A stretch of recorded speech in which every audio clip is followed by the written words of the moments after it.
Samantala, ang mga bayani ang pangunahing karakter sa isang kasaysayan.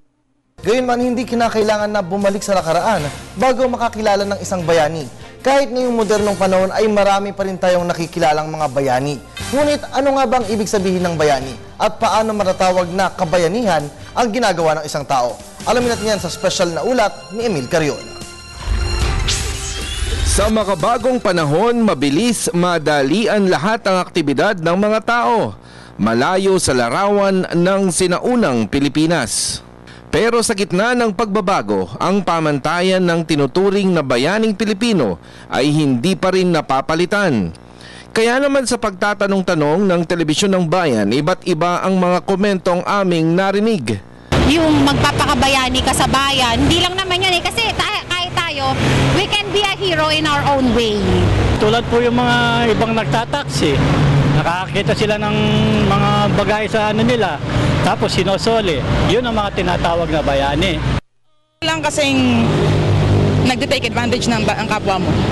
Everybody needs a hero nowadays kasi like yung simpleng pagpapaupo lang sa bus ng mga lalaki sa babae at saka sa matatanda, and yung hindi man pagbigay ng pera sa mga street children or sa mga walang matirhan, but at least giving what you have for them.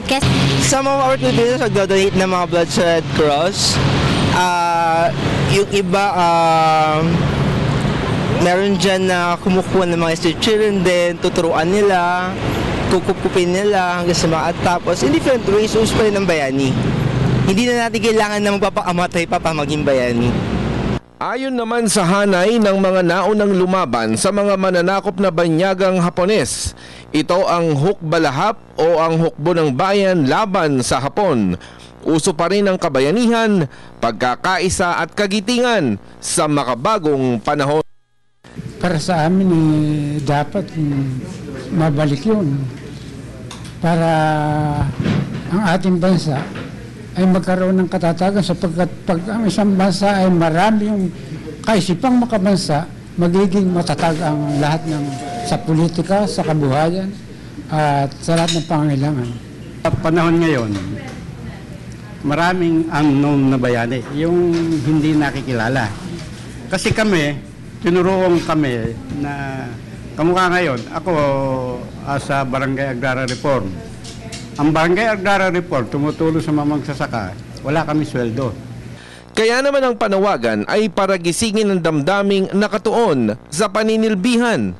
Sa makakanlurang pananaw ay yung di tinatahak ng iba o the road less traveled, madalas marinig ngayon na daang matuwid.